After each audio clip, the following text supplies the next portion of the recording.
Substantival use. Here's an example in John 5:10.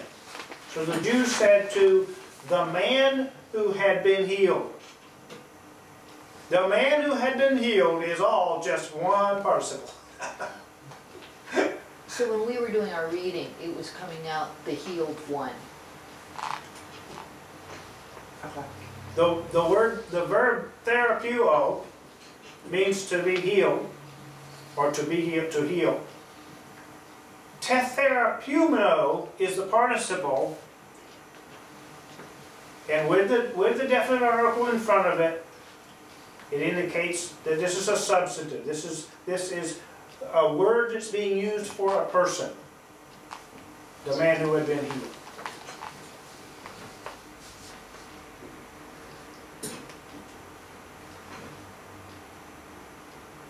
So that's a pretty straightforward, again, use of the participle. And you've already got your verb. You've got your subject. And so what's next is your object, and your object in this case is the participial phrase. And you can tell that because it's acting as a dative, which is odd for a verb. I mean, it has the iotas. Yep, that phrase. Because it has to be treated as a noun. Yeah, this is dative. Yeah, this whole phrase is dative, as you can see from the dative definite article and the dative ending on the participle itself. Right. So it's not to be confused with as the subject. This is our subject. This is our verb. Adverbial uses, this is where it gets a little tricky. There's a lot of them. Of ways that the participle can be used adverbially. When you get to Greek 3 and 4, you have to memorize all the different uses of the participle and analyze every participle you come to. Make sure that you've got the correct use. Let's go through the uses, and I'd like you to write them down. You won't remember all of this stuff. It's good to write it down. Manner. And just write them down now, and we'll come back to them. Means. Time.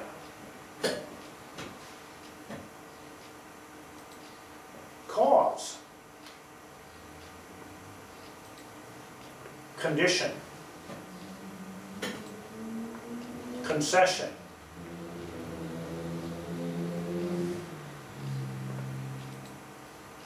Purpose.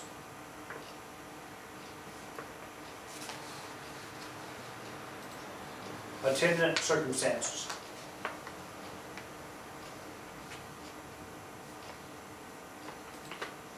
Result.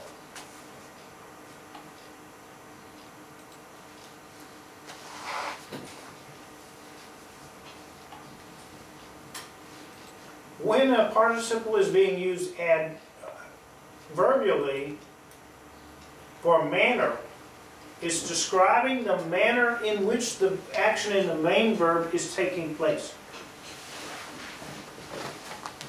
Here's an example from Hebrews 13:13, where the author says that we must go out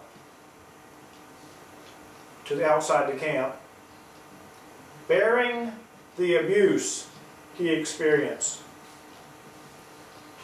This is how we must go out. This is the manner in which we must go out. Bearing the abuse he experienced. And so the word bearing is that participle in the sentence which explains or answers the question, how do you go out? Going out, that's exer or kanatha, that's the main verb. Normally a participle is not going to be a main verb. Look for any other verb in the sentence to be the main verb. There are only rare occasions when you don't have any other verbs around and a participle has to do heavy duty as the main verb. That's why it's more tricky to translate these participles accurately. But this is one option for adverbial. Means is another option.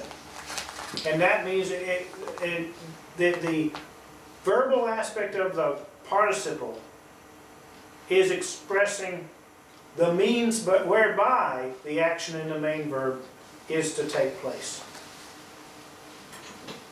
Jesus in Matthew 6:27 said, "Which of you, by being anxious, can add a cubit to his stature," right? Well, that phrase, that statement, "by being anxious," is a translation of a participle. One word, merum non, from merum nao. And so he's using that as the means whereby one potentially or possibly would be able to add to his stature. Main verb there be dunamai, be able, and then the infinitive added to that, to add.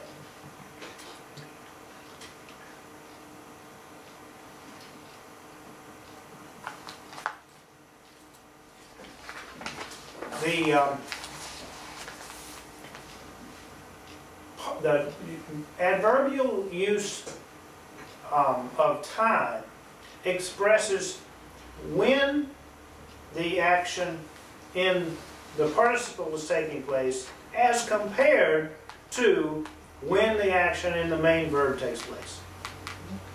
Now, we've already talked about how these tenses work, but you have to understand, with all of the various tenses, you have to find, you have to see how the participle is acting and reacting with the tense of the main verb. And this is an example here where I think most of the modern translations, they're not expressing as clearly as they could what's taking place. Matthew 2:10, the story of the wise men, and it says, participle, idontes, in the aorist tense, one aspect, one concept before the action of the main verb. So it would be translated, after they saw ton astera, the star, ekarisan, they rejoiced. Most translations simply translate it, when they saw the star, they rejoiced. And that's accurate.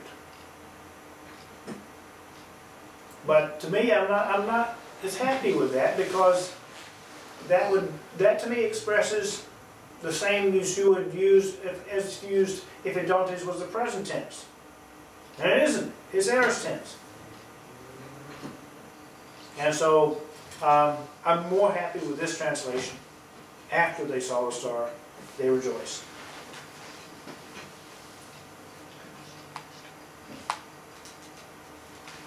Of course, it's also accurate to say, just translate it, seeing the star, they rejoice.